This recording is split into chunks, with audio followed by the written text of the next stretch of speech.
जय माता दी दोस्तों, स्वागत है आपका हमारे YouTube चैनल पर।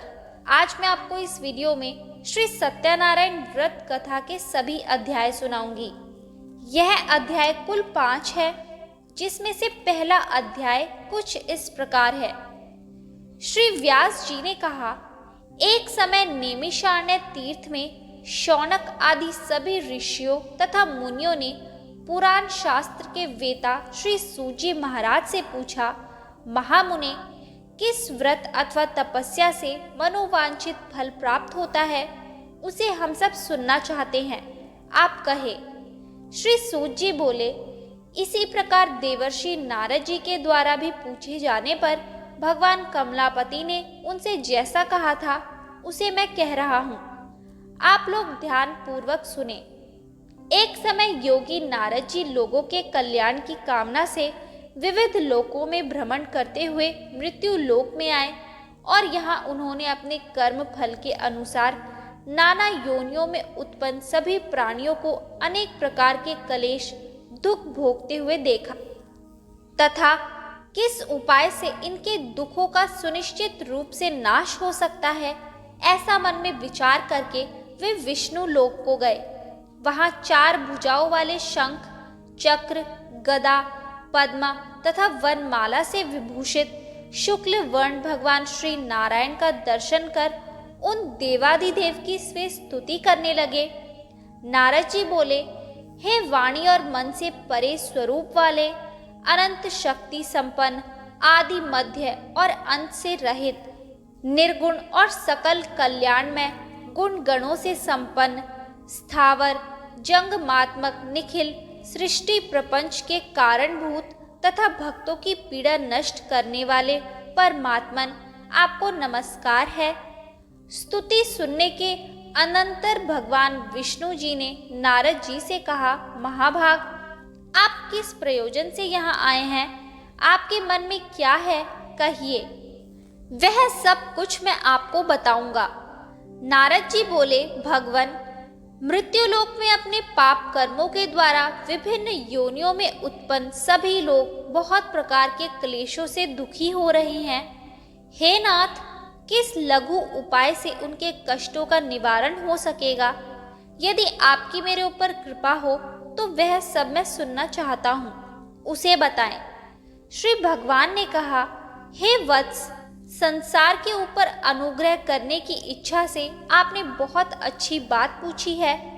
जिस व्रत के करने से प्राणी मोह से मुक्त हो जाता है उसे आपको बताता हूँ, सुने। हे वत्स, स्वर्ग और मृत्यु लोक में दुर्लभ भगवान सत्यनारायण का एक महान पुण्यप्रद व्रत है।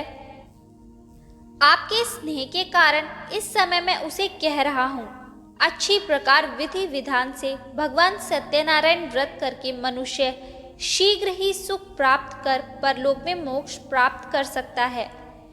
भगवान की ऐसी वाणी सुनकर नारद मुनि ने कहा, प्रभु, इस व्रत को करने का फल क्या है, इसका विधान क्या है, इस व्रत को किसने किया और इसे कब करना चाहिए, यह सब विस्तार पूर्वक बताइए। श्री भगवान ने कहा, यह सत्यनारायण व्रत दुख शोक आदि का शमन करने वाला, धन धान्य की वृद्धि करने वाला, सौभाग्य और संतान देने वाला तथा सर्वत्र विजय प्राप्त करने वाला है। जिस किसी भी दिन भक्ति और श्रद्धा से सम्मिलित होकर मनुष्य ब्राह्मणों और बंधु बांधवों के साथ धर्म में तत्पर होकर सायंकाल भगवान सत्यनारायण की पूजा करे, नैवेद्य के रूप में उत्तम कोटि के भोजनीय पदार्थ को सवाया मात्र में भक्ति पूर्वक अर्पित करना चाहिए। केले के फल, घी, दूध, गेहूं और चूरण अथवा गेहूं के चूरण के अभाव में साठी चावल का चूरण, शक्कर या गुड़, यह सब भक्ष्य सामग्री सवाया मात्र में एकत्र कर निवेदित करनी चाहिए। बंधु बांधवों के साथ श्री सत्यनारायण भगवान की कथा सुनकर ब्राह्मणों को दक्षिणा देनी चाहिए। तदंतर बंधु बांधवों के साथ ब्राह्मणों को भोजन कराना चाहिए। भक्ति पूर्वक प्रसाद ग्रहण करके नृत्य गीत आदि का आयोजन करना चाहिए। तदंतर भगवान सत्यनारायण का स्मरण करते हुए अपने घर जाना चाहिए। ऐसा करने से मनुष्यों की अभिलाषा अवश्य पूर्ण होती है।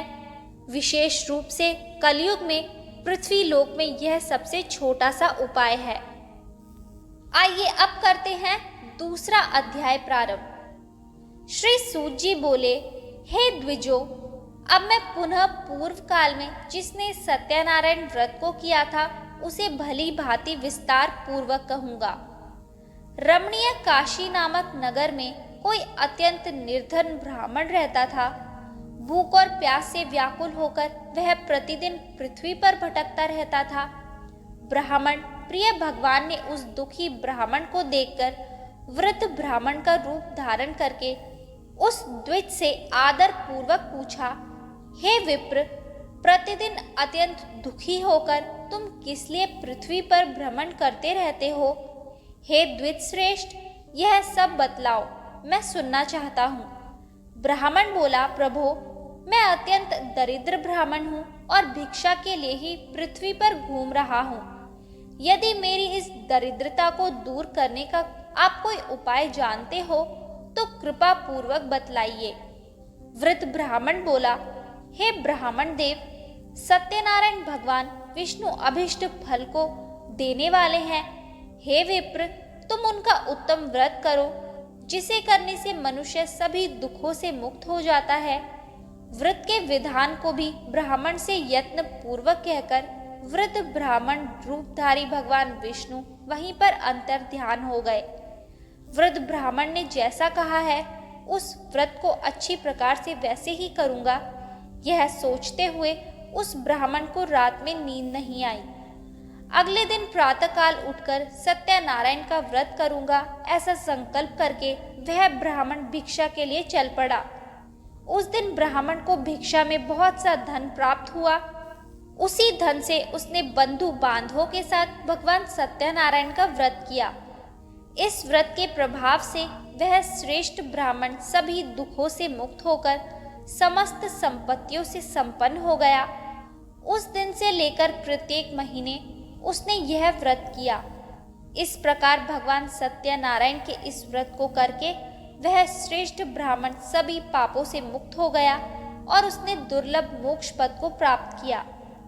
हे विप्र, पृथ्वी पर जब कोई मनुष्य श्री सत्यनारायण का व्रत करेगा उसी समय उसके समस्त दुख नष्ट हो जाएंगे।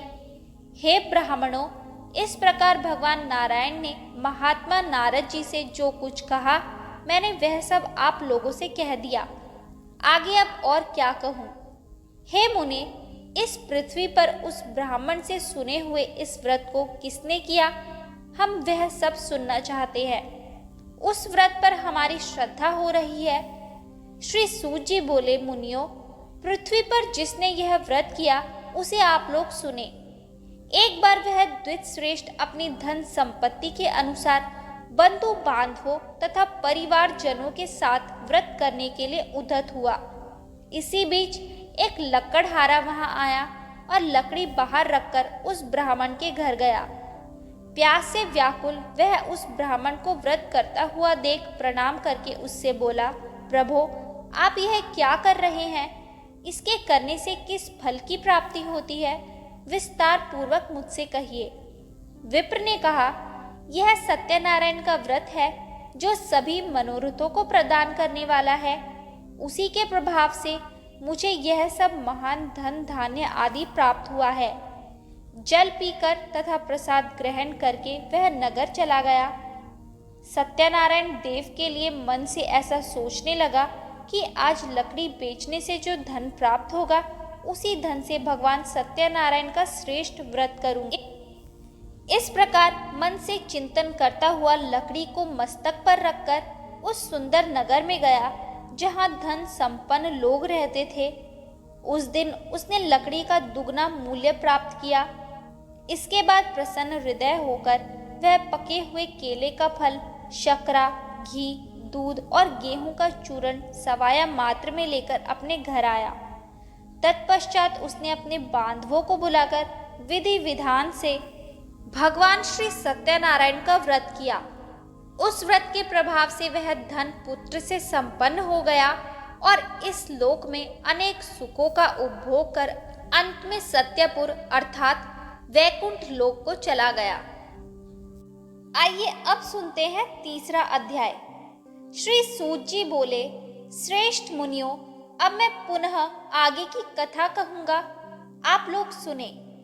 प्राचीन काल में उल्कामुख नाम का एक राजा था। वह जितेंद्रिय, सत्यवादी तथा अत्यंत बुद्धिमान था। वह विद्वान राजा प्रतिदिन देवालय जाता और ब्राह्मणों को धन देकर संतुष्ट करता था। कमल के समान मुख वाली उसकी धर्मपत्नी शील, विनय एवं सौंदर्य आदि गुणों से संपन्न तथा पति परायण थी। राजा एक दिन अपनी धर्मपत्नी के साथ भद्रशीला नदी के तट पर श्री सत्यनारायण का व्रत कर रहा था। उसी समय व्यापार के लिए अनेक प्रकार की पुष्पकल राशि से संपन्न एक साधु नाम का बनिया वहां आया। भद्रशीला नदी के तट पर नाव को स्थापित कर वह राजा के समीप गया और राजा को उस व्रत में दीक्षित देकर विनय पूर्वक पूछने लगा। साधु ने कहा, राजन, आप भक्ति युक्त चित्त से यह क्या कर रहे हैं? कृपया यह सब बताएं, इस समय मैं सुनना चाहता हूँ। राजा बोले, हे साधु, पुत्र आदि की प्राप्ति की कामना से अपने बंधु बांधवों के साथ मैं अतुल तेज संपन्न भगवान विष्णु का व्रत एवं पूजन कर रहा हूँ। राजा की बात सुनकर साधु ने आदर पूर्वक कहा, राजन, इस विषय में आप मुझे सब कुछ विस्तार से बतलाइए। आपके कथा अनुसार मैं व्रत एवं पूजन करूंगा। मुझे भी संतति नहीं है, इससे अवश्य ही संतति प्राप्त होगी। ऐसा विचार कर वह व्यापार से निर्वित हो आनंद पूर्वक अपने घर आया। उसने अपनी भार्या से संतति प्रदान करने वाले इस सत्यव्रत को विस्तार पूर्वक बताया था तथा जब मुझे संतति प्राप्त होगी तब मैं इस व्रत को करूंगा। इस प्रकार साधु ने अपनी भार्या लीलावती से कहा।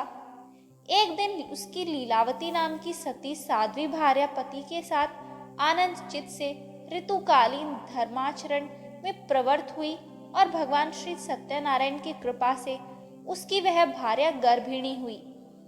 10वें महीने में उससे कन्या रत्न की उत्पत्ति हुई और वह शुक्ल पक्ष के चंद्रम की भांति दिन प्रतिदिन बढ़ने लगी। उस कन्या का कलावती यह नाम रखा गया। इसके बाद एक दिन लीलावती ने अपने स्वामी से मधुर वाणी में कहा, आप पूर्व में संकल्पित श्री सत्यनारायण के व्रत को क्यों नहीं कर रहे हैं? साधु बोला, प्रिय, इसके विवाह के समय व्रत करूंगा। इस प्रकार अपनी पत्नी को भली भांति आश्वस्त कर वह व्यापार करने के लिए नगर की ओर चला गया। इधर कन्या कलावती पिता के घर में बढ़ने लगी। तदंतर धर्मज्ञ साधु ने नगर में सखियों के साथ क्रीड़ा करती हुई अपनी कन्या को विवाह योग्य देखकर आपस में मंत्रणा करके कन्या विवाह के लिए श्रेष्ठ वर का अन्वेषण करो, ऐसा दूत से कहकर शीघ्र ही उसे भेज दिया। उसकी आज्ञा प्राप्त करके दूत कांचन नामक नगर में गया और वहां से एक वणिक का पुत्र लेकर आया। उस साधु ने उस वणिक के पुत्र को सुंदर और गुणों से संपन्न देखकर अपनी जाति के लोगों तथा बंधु बांधवों के साथ संतुष्ट चित्त हो विधि विधान से वणिक पुत्र के हाथ में कन्या का दान कर दिया। उस समय वह साधु बनिया दुर्भाग्यवश भगवान का वह उत्तम व्रत भूल गया। पूर्व संकल्प के अनुसार विवाह के समय में व्रत न करने के कारण भगवान उस पर रुष्ट हो गए।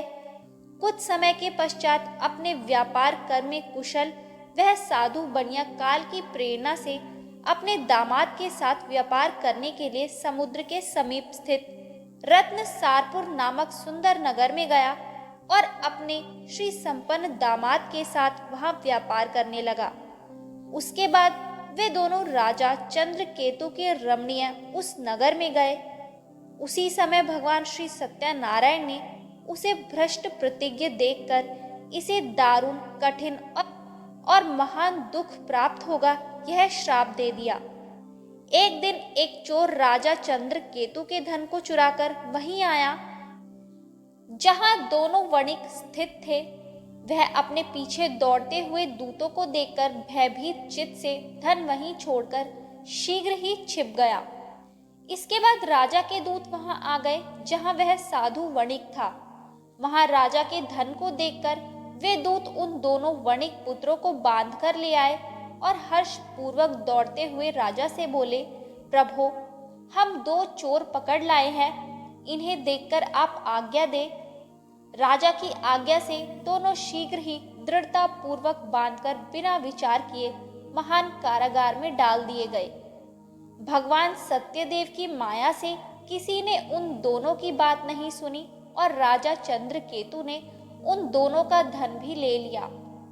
भगवान के शाप से वणिक के घर में उसकी भार्या भी अत्यंत दुखित हो गई और उनके घर में सारा का सारा जो धन था वह चोर ने चुरा लिया।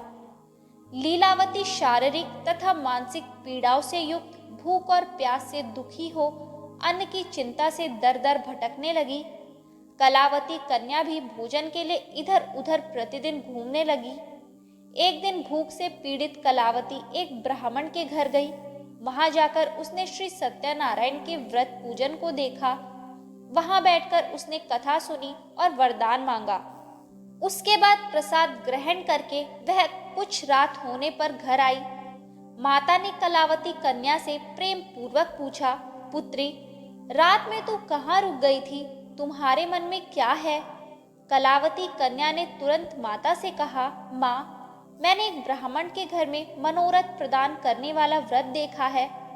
कन्या की उस बात को सुनकर वह वणिक की भार्या व्रत करने को उद्यत हुई और प्रसन्न मन से उस साध्वी ने बंधु बांधवों के साथ भगवान श्री सत्यनारायण का व्रत किया तथा इस प्रकार प्रार्थना की, भगवान, आप हमारे पति एवं जमाता के अपराध को क्षमा करें, वे दोनों अपने घर शीघ्र आ जाएं। इस व्रत से भगवान सत्यनारायण पुनः संतुष्ट हो गए तथा उन्होंने नृपश्रेष्ठ चंद्रकेतु को स्वप्न दिखाया और स्वप्न में कहा, नृपश्रेष्ठ, प्रातःकाल दोनों वणिकों को छोड़ दो और वह सारा धन भी दे दो जो तुमने उनसे इस समय ले लिया है, अन्यथा राज्य, धन एवं पुत्र सहित तुम्हारा सर्वनाश कर दूंगा।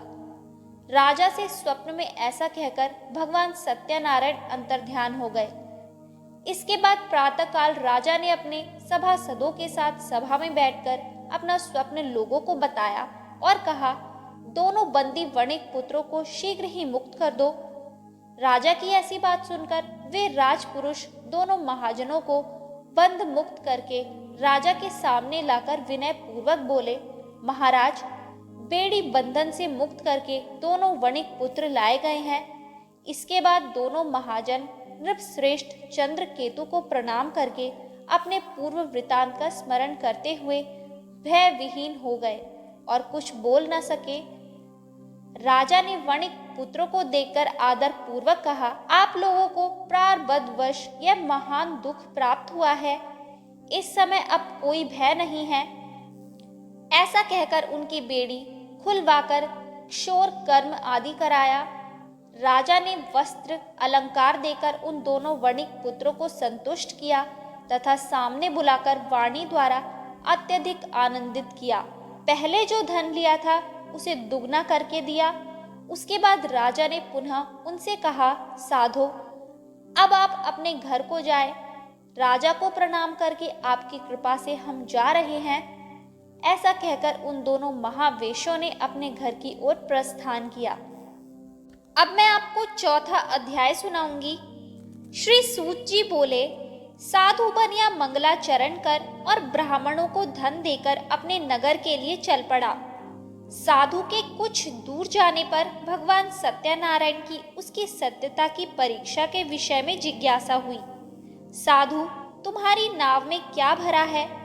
तब धन के मद में चूर दोनों महाजनों ने अवहेलना पूर्वक हंसते हुए कहा, दंडिन, क्यों पूछ रहे हो? क्या कुछ द्रव्य लेने की इच्छा है? हमारी नाव में तो लता और पत्ते आदि भरे हैं। ऐसी निष्ठुर वाणी सुनकर तुम्हारी बात सच हो जाए, ऐसा कहकर दंडी सन्यासी का रूप धारण किए हुए भगवान कुछ दूर जाकर समुद्र के समीप बैठ गए। दंडी के चले जाने पर नित्य क्रिया करने के पश्चात उतराई हुई अर्थात जल में ऊपर की ओर उठी हुई नौका को देखकर साधु अत्यंत आश्चर्य में पड़ गया और नाव में लता और पत्ते आदि देखकर मूर्छित हो गया और पृथ्वी पर गिर पड़ा। सचेत होने पर वणिक पुत्र चिंतित हो गया। तब उसके दामाद ने इस प्रकार कहा, आप शोक क्यों करते हैं? दंडी ने श्राप दे दिया है। इस स्थिति में वे ही चाहे तो सब कुछ कर सकते हैं, इसमें संशय नहीं है। अतः उन्हीं की शरण में हम चले, वही मन की इच्छा पूर्ण होगी। दामाद की बात सुनकर वह साधु बनिया उनके पास गया और वहां दंडी को देखकर उसने भक्ति पूर्वक उन्हें प्रणाम किया तथा आदर पूर्वक कहने लगा, आपके सम्मुख मैंने जो कुछ कहा है, असत्य भाषण रूप अपराध किया है, आप मेरे उस अपराध को क्षमा करें। ऐसा कहकर बारंबार प्रणाम करके वह महान शोक से आकुल हो गया। दंडी ने उसे रोता हुआ देखकर कहा, हे मूर्ख, रो मत, मेरी बात सुनो। मेरी पूजा से उदासीन होने के कारण तथा मेरी आज्ञा से ही तुमने बारंबार दुख प्राप्त किया है। भगवान की ऐसी वाणी सुनकर वह उनकी स्तुति करने लगा। साधु ने कहा, हे प्रभु, यह आश्चर्य की बात है कि आपकी माया से मोहित होने के कारण ब्रह्मा आदि देवता भी आपके गुणों और रूपों को यथावत रूप से नहीं जान पाते। फिर मैं मूर्ख आपकी माया से मोहित होने के कारण कैसे जान सकता हूँ? आप प्रसन्न हो, मैं अपनी धन संपत्ति के अनुसार आपकी पूजा करूँगा। मैं आपकी शरण में आया हूँ। मेरा जो नौका में स्थित पूरा धन था, उसकी तथा मेरी रक्षा करे। उस बनिया की भक्ति युक्त वाणी सुनकर भगवान जनार्दन संतुष्ट हो गए। भगवान हरि उसे अभिष्ट वर प्रदान करके वहीं अंतर्ध्यान हो गए। उसके बाद वह साधु अपनी नौका में चढ़ा और उसे धन धान्य से परिपूर्ण देखकर भगवान सत्यदेव की कृपा से हमारा मनोरथ सफल हो गया। ऐसा कहकर स्वजनों के साथ उसने भगवान की विधिवत पूजा की। भगवान श्री सत्यनारायण की कृपा से वह आनंद से परिपूर्ण हो गया और नाव को प्रयत्न पूर्वक संभालकर उसने अपने देश के लिए प्रस्थान किया। साधु बनिया ने अपने दामाद से कहा, वह देखो, मेरी रत्नपुरी नगरी दिखाई दे रही है। इसके बाद उसने अपने धन के रक्षक दूत को अपने आगमन का समाचार देने के लिए अपनी नगरी में भेजा। उसके बाद उस दूत ने नगर में जाकर साधु की भार्या को देख हाथ जोड़कर प्रणाम किया तथा उसके लिए अभिष्ट बात कही। सेठ जी अपने दामाद तथा बंधु वर्गों के साथ बहुत सारे धन धान्य से संपन्न होकर नगर के निकट पधार गए हैं।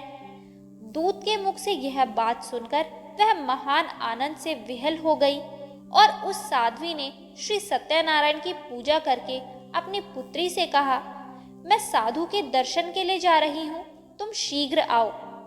माता का ऐसा वचन सुनकर व्रत को समाप्त करके प्रसाद का परित्याग कर वह कलावती भी अपने पति का दर्शन करने के लिए चल पड़ी। इससे भगवान सत्यनारायण रुष्ट हो गए और उन्होंने उसके पति को तथा नौका को धन के साथ हरण करके जल में डुबो दिया। इसके बाद कलावती कन्या अपने पति को न देख महान शोक से रुदन करती हुई पृथ्वी पर गिर पड़ी। नाव का अदर्शन तथा कन्या को अत्यंत दुखी देख भयभीत मन से साधु बनिया ने सोचा, यह क्या आश्चर्य हो गया। नाव का संचालन करने वाले भी सभी चिंतित हो गए। तदंतर वह लीलावती भी कन्या को देखकर विहल हो गई और अत्यंत दुख से विलाप करती हुई अपने पति से इस प्रकार बोली, अभी अभी नौका के साथ वह कैसे अलिक्षित हो गया। न जाने किस देवता की उपेक्षा से वह नौका हरण कर ली गई, अथवा श्री सत्यनारायण का महात्म्य कौन जान सकता है। ऐसा कहकर वह स्वजनों के साथ विलाप करने लगी और कलावती कन्या को गोद में लेकर रोने लगी। कलावती कन्या भी अपने पति के नष्ट हो जाने पर दुखी हो गई और पति की पादुका लेकर उनका अनुगमन करने के लिए उसने मन में निश्चय किया। कन्या के इस प्रकार के आचरण को देख भार्या सहित वह धर्मज्ञ साधु बनिया अत्यंत शोक संतप्त हो गया और सोचने लगा, या तो भगवान सत्यनारायण ने यह अपहरण किया है अथवा हम सभी भगवान सत्यदेव की माया से मोहित हो गए हैं। अपनी धन शक्ति के अनुसार मैं भगवान श्री सत्यनारायण की पूजा करूंगा। सभी को बुलाकर इस प्रकार कहकर उसने अपने मन की इच्छा प्रकट की और बारंबार भगवान सत्यदेव को दंडवत प्रणाम किया। इससे दोनों के परिपालक भगवान सत्यदेव प्रसन्न हो गए।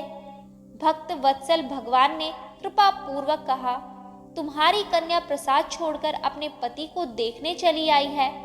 निश्चय ही इसी कारण उसका पति अदृश्य हो गया है। यदि घर जाकर प्रसाद ग्रहण करके वह पुनः आए तो हे साधु बनिया, तुम्हारी पुत्री पति को प्राप्त करेगी, इसमें संशय नहीं है। कन्या कलावती भी आकाश मंडल में ऐसी वाणी सुनकर शीघ्र ही घर गई और उसने प्रसाद ग्रहण किया। पुनः आकर स्वजनों तथा अपने पति को देखा। तब कलावती कन्या ने अपने पिता से कहा, अब तो घर चले, विलंब क्यों कर रहे हैं। कन्या की वह बात सुनकर वणिक पुत्र संतुष्ट हो गया और विधि विधान से भगवान सत्यनारायण का पूजन करके धन तथा बंधु बांधवों के साथ अपने घर गया।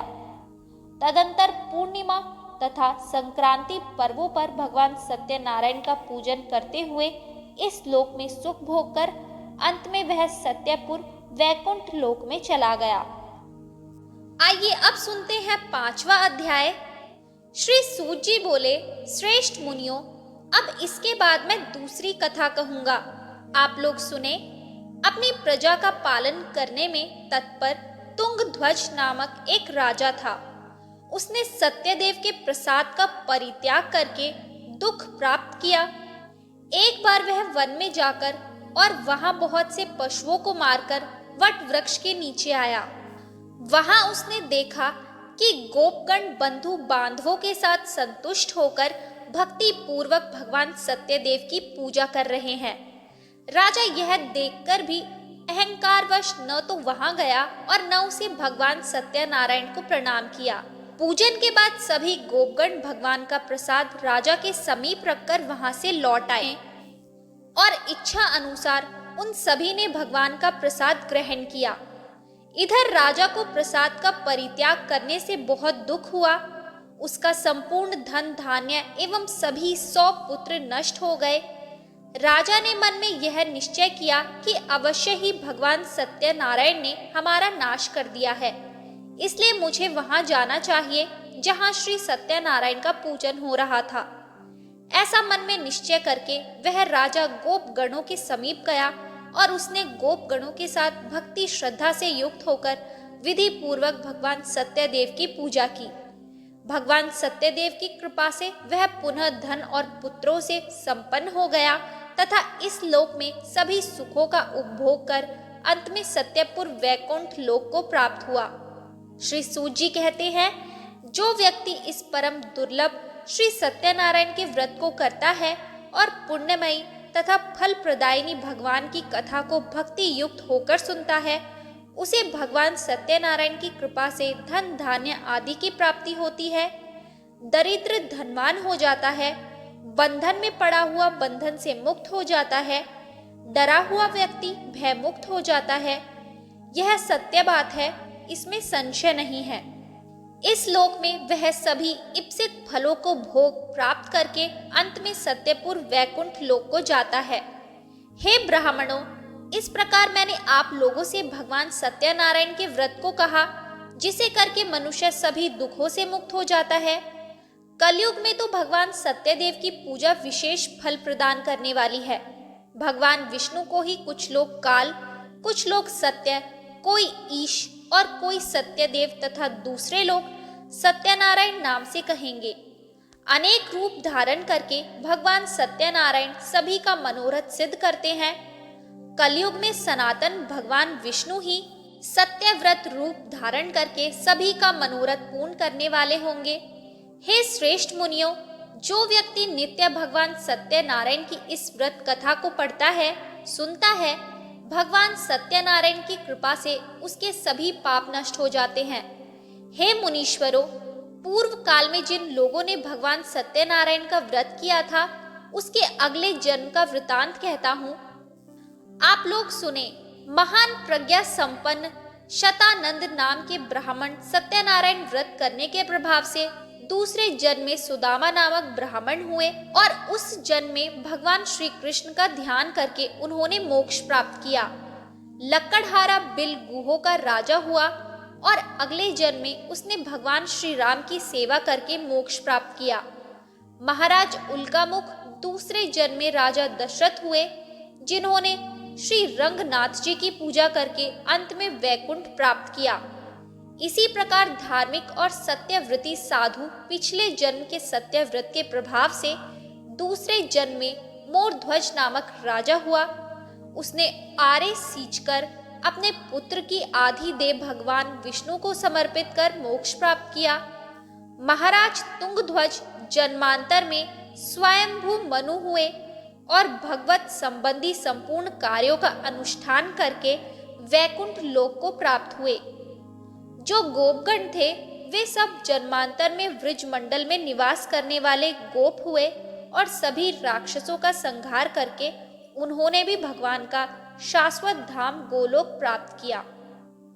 तो दोस्तों, यहाँ होते हैं श्री सत्यनारायण व्रत कथा के सभी अध्याय समाप्त। आपको ये वीडियो कैसी लगी हमें कमेंट करके ज़रूर बताएं। अच्छी लगी हो तो हमारे चैनल को सब्सक्राइब करें और शेयर करना ना भूलें।